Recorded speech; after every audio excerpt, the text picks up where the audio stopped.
Thank you, Luci. I would like to introduce Uri Levin, a clinical psychologist and consultant to organizations and managers. He is a member of the Israeli Institute for Group Analysis and a faculty member in the Psychotherapy Training School and the Group Leaders Training Program in Tel Aviv University. Private practice for individuals and group psychotherapy in Tel Aviv. Uri.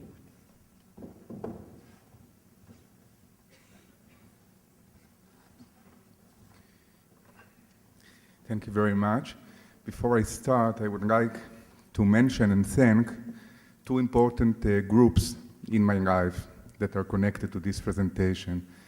The first group is a group of people that I met here today. Those are my teachers, supervisors, and group leaders and conductors during a long period of 20 years, whom I feel very much connected to and surrounded by their presence here, and whom I like to thank now. And the other group is the group that I'm going to present, the group of my patient, that following Winnicott saying that he has to thank his patient for paying him to teach him, I feel quite the same to my group that I'm going to present here. So, in this short case presentation, I will try and demonstrate the importance of group analytic therapy as a democratic, intersubjective form of therapy. The group situation is what Fuchs, the father of group analysis, called a hall of mirrors, in which group members are confronted with various aspects of themselves, express different perspectives, exchange them among themselves, and develop an evolving ability to understand and function better in social spaces. As such, the group is a transformative space which facilitates change and growth. The group conductor helps facilitate these processes and at the same time is a part of them. But in certain moments, the conductor is not able to help the group because of his own vulnerability. Paradoxically, these moments can stimulate personal growth in the participants and also in the conductor. My case presentation will demonstrate just these kind of moments. It was 7 p.m., wintry and cold. The group was to begin in another 10 minutes, and I was busy with last-minute preparation before members arrived. The group, which had been going for 7 years, consisted of 6 members, 3 women and 3 men. Members are relatively functional, but have significant difficulties in making close and intimate relationships. In the meeting prior to the one I am about to present, Amira announced she planned to take a 2-month vacation from the group. Despite efforts made by group members to convince her otherwise, she said very clearly that she had no intention of coming to the next meeting. Amira, 30 years old, had joined the group 3 years ago. At the time, she had been in intensive individual therapy for 7 years, twice a week, and the relationship with her therapist was deep and intense. I remember my first impression of her, a woman child, short and well filled out, with a useful look. It seemed hard for her to talk spontaneously. She requested I ask her a question, but when I did, it was hard for her to answer. She declared she would join the group, though she did so with little enthusiasm. She did not have much hope that the group could help her. When I asked her what kind of help she needed, she became sad, and after a while she said, "I am all alone. I haven't succeeded in anything." In her first meeting with the group, she drew a lot of attention. Group members wanted to know more about her. Some said they were pleased she joined. She seemed at the same time both happy and shocked. When I asked her at the end of the meeting what she was feeling, She said that she felt accepted, but she knows that when you really know me, you will reject me. This sentence turned into the central theme in her relationship to the group. The more she brought to the group, the harder it was for her to accept herself in the group, despite the fact that the group accepted her. I think that on the transferential level, Amira had a hard time from the outset giving me and the group a significant place in her life. To do so would have represented a threat to her individual therapy. In the months that preceded her sudden departure, Amira seemed to be progressing. She successfully finished a professional training and began looking for regular work. She went out more often, and in the group, she appeared to be opening up. For the first time in a long time, she had hope about her future. She expressed herself more freely and reacted to others more actively. In some of the meetings, she was actually filled with energy and charm. Group members reacted, by and large, with pleasure about her changes. However, after this honeymoon period, she crashed. She began to experience difficulties in her places of work and disappointments and rejections in relationships. Her brother married, and she experienced great jealousy, depression, and despair. She missed many group meetings, and in those meetings to which she did come, she was often late and silent. From the little she did say, it became clear that she returned to drinking every evening and found it more difficult to go out of the house. She began to express thoughts of leaving the group. One day, after she hadn't arrived for 2 meetings, she told me by phone, in a faraway tone, that she had decided to take a vacation from the group. She asked me to tell members about her decision. I succeeded, with great effort, to convince her to come for one more group meeting and let the group know of her decision in her voice. She came to the meeting closed and distant and seemed to have a hard time talking. The group helped her, and slowly but surely she agreed to share with them her decision to take a break for 2 months. She said she took her decision not because of anything that had happened or was happening in the group. Her decision only had to do with herself. The moment she felt better, she would return. I remember that every time she said 2 months break, a cynical voice within me said, "Sure, it's clear you are not coming back." Most members expressed understanding with regards to her decision and hoped that she would return. Only Reuven, the veteran member in the group, a bachelor in his mid-30s, who in the last 2 years had begun to undergo significant changes in his ability to make warm and close relationships with members of the group, especially with Amira, expressed anger about the way she chose to notify the group. Amira came alive and said angrily, "You, in particular, didn't see me and didn't support me enough during the last difficult period." Then she turned towards me and said, "And you didn't help me either." I looked at my watch. We only had a few minutes left. I said to her, "It's good that you say what you feel. It's not easy, but it's helpful and enables us to better touch your frustration and disappointment. Maybe you are now giving..."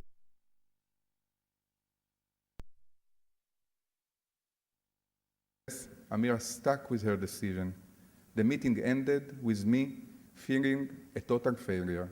I hadn't succeeded in holding her in the group. A week went by. Wednesday again, 7 p.m., came around again. As always, before the meeting, I arranged the room, this time with only 6 chairs, one of them for myself. The participants came, and Dalia, an unmarried, 30-year-old woman who has a hard time expressing herself openly and whose relationship with members is often characterized by difficulties in expressing her feelings, immediately asked, "Where is Amira's chair?" Without thinking, I said, "I took it out, as I always do when a member terminates the group." I noticed that my voice was aggressive and sharp. Daria said, in a tone that conveyed a mixture of surprise and protest, "But Amira said that she was going for a 2-month vacation, not that she was ending the group forever." Again, without thinking, I found myself blurting out, "I doubt that she's going to return." But this time, as I was saying it, something inside me had an insight into what was happening. I managed to add, "But something's going on right now among us that is significant. What do you, Daria, and the others think and feel at this moment?" A strong, heavy silence pervaded the room. In this silence, I realized that just a minute before, I, the guardian of the group boundaries and setting, had done something very painful to the members. Then Daria said, "When you took Amira's chair away, I thought, what would be if I wanted to take a vacation? Would you then take out my chair too?" Ivan, divorced and in his mid-30s, an only child in a family that immigrated to Israel when he was 11, and whose mother had lost a baby in her 9th month of pregnancy when he was 8 years old, said, "When Yona just arrived to the group, she went on a long vacation, and then you didn't take her chair away." Iftach, a 40-year-old bachelor and a very talented man who had never had any success in realizing his talents, asked me, "So, why did you really take her chair?" Yeah. "There are many feelings at the moments here," I said. "Something seemed to have happened that maybe together we can understand. It seems that when I took out the chair, the feeling of security here was violated." Daria says, "Yes. It's as though you can erase any one of us in an instant." Yona, aged 30, who manages very well financially, but has never had the experience of couple relationship, spoke next. She says, "It's as though the memory of a person in the group can just suddenly disappear." This talk seems to make Reuven angry. He says, "So what? Let her disappear. She never wanted us anyway. We tried so hard to keep her with us and make a place for her." Yona and Daria react with anger to Reuven's comments. Daria says, "I don't think that she didn't want to be with us. It was hard for her in the group." At this moment, I suddenly found myself flooded with 2 memories. The first one was from when I was 16 and connected the first girl I truly loved. She was fantastic, believe me. We were good friends for more than a year, and we spent hours together at a time in which my parents were about to separate, and our home, which was never a place in which I felt protected and safe, was breaking apart. On her birthday, I declared my love for her, but she gently rejected me. A few days later, when I was still trying to cope with my feelings of pain, shame, and loss, she surprised me by suggesting that we try anyway to be a couple. For 7 days, about which I nearly don't remember anything, we were together, until on the 7th day she told me, "This just isn't for me," and went right into the arms of the last person on earth that I ever saw that she could love. It was, of course, the end of the beautiful relationship between us and precluded any other such beautiful relationships for a long time. The second memory brought me back to age 5, to nursery school, Gan Chova. In the schoolyard, there were furrows in which we grew flowers and vegetables. We were about 30 children, divided into couples. 15 furrows were arranged in a long row. Erez and Rinat, who were the royal couple of the nursery school, Yeah. Got first place, directly in the sunshine. Whatever was planted there grew beautifully and quickly. I, on the other hand, was partnered up by the teacher with Moshe, a child rejected by everyone because he would spit all the time. Our Pharaoh was at the end of the row, under tall trees that blocked out the sunshine and cast shadows. Our flowers refused to bloom, and the vegetables that did grow were small and shriveled.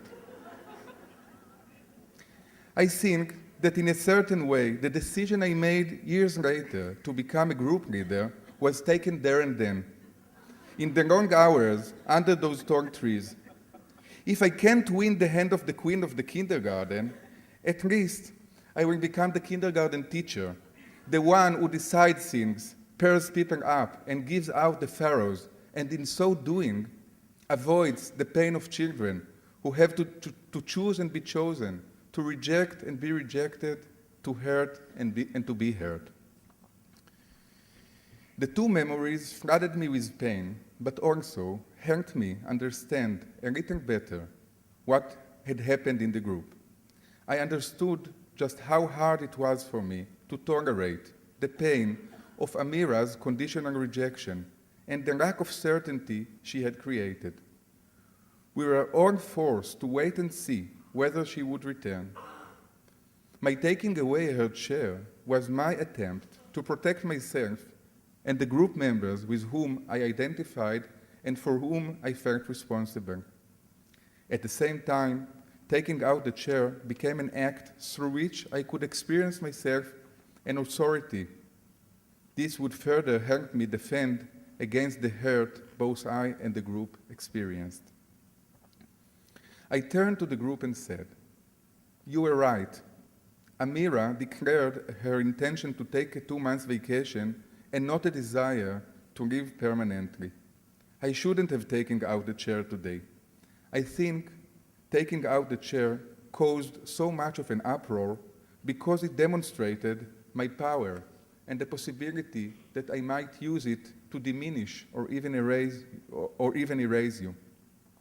Most of you experienced me as punishing Amira for her decision. This must be frightening."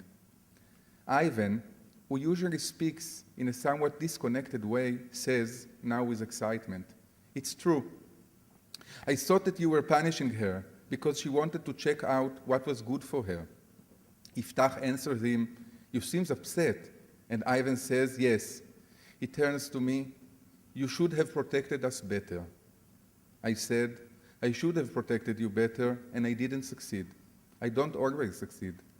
It's a scary and frustrating feeling, but perhaps what is happening now enables us to learn to see just how much the group is important and significant to each other. You sometimes protect each other from yourselves, even from me when necessary." Ivan said, "What you are saying helps me. I was afraid that you'd be angry back at me." A more open and cooperative discussion began, in which most of the members managed to process the effect of Amira's absence. The participants could distance themselves from me, and I too could get back to a less central position and let the participants work among themselves. The group helped Ivan make a connection between his feeling in the meeting and the loss he experienced when the sister he was supposed to have had disappeared and was subsequently erased by his parents. He had never asked them what had happened because he was afraid of their anger and sorrow. Reuven succeeded in working out some of his anger towards Amira, and especially his angry feelings about her ingratitude. Dalia and Ivan offered him encouragement, reflecting the significant progress he has made in the recent period, and his ability to be more present and significant for others. Dalia and Diona were concerned that at the moment they were the only 2 women in the group. Dalia tells Yona that this is difficult for her since she doesn't feel as though she can be enough of a female partner for her. and Iftach was able to take another small step in working on his sense of alienation and his distancing behavior in the group. Exactly 2 months after the session I just presented, Daria tells the group that she sent a text message to Amira reminding her of what had transpired 2 months before. She asked whether Amira intended to return. Amira answered her that she wasn't yet ready to return. And as you might guess, she didn't come back to the group, yeah? One can understand what had happened in the group in several ways. I will share with you 1 or 2 of my thoughts. From my own painful experience of having been rejected, I overlooked the feelings of the group members. Under disguise of concern for the setting, I tried to rehabilitate my own hurt at being rejected by taking a central position and arranging the chairs in my clinic so that I wouldn't be reminded of the pain of rejection and helplessness represented by Amira's empty chair. I think that Daria, Yona, and Ivan could accept Amira's desire to take a vacation, perhaps even identifying with her, because they didn't experience Amira as rejecting them. Rather, they saw her as someone who did what everyone just thought about from time to time, namely leaving the group. I believe it wasn't a coincidence that they are all parental children. Each of them, in their own way, had a hard time rebelling against the parental authority figure, and becoming parental children was a kind of a compensatory mechanism for them. Maybe to them Amira was also a brave little sister who had realized some of their own wishes. This might be an example of one of the most significant therapeutic factors in the group identified by Fuchs, which he named a mirror reaction. And I quote, "A person sees himself or part of himself, often a repressed part of himself, reflected in the interaction of other group members. He sees them reacting in the way he does himself or in contrast to his own behavior. He also gets to know himself by the effect he has upon others." Most of the participants saw in my reaction an act of power, the aim of which was to reduce Amira's freedom. When possible, with the help of the group members, I tried to return to a group analytic position. This would enable members to explore in a deeper way their reactions to Amira's decision and to my removing the chair. A new symbolic space opened up, and the group made and is still making much use of it. And just one final comment. While writing this case presentation, I remembered an article I read 10 years ago entitled "Different Facets of the Setting" or "Whose Clock Is It?", written by Ahuva Barkan. It was published in Sichot. In her article, she describes an event that took place in her consulting room when a patient came in, suddenly took her clock off the work desk behind her and placed it on the small table where he could now see it. The therapist got up and angrily returned the clock to its original place. The therapist and patient looked at each other in shock, anger, and hurt. The patient then said, "I have come here for 3 years. This room is also mine." And the therapist immediately answered him, "No, this room is mine, but the space here is ours." Out of the mutual vulnerability, a significant therapeutic dialogue began to develop between them. I thought of the similarity of our reactions. Both stemmed from a place of the therapist's vulnerability and the resulting lack of a place in which to think and reflect. Both acts created secondary vulnerability, and both led to a significant therapeutic opening. I understand, in retrospect, that Barkan's paper, even if it was unconscious, had its impact on my choice of the title of this presentation, Whose Chair Is It? Thank you very much.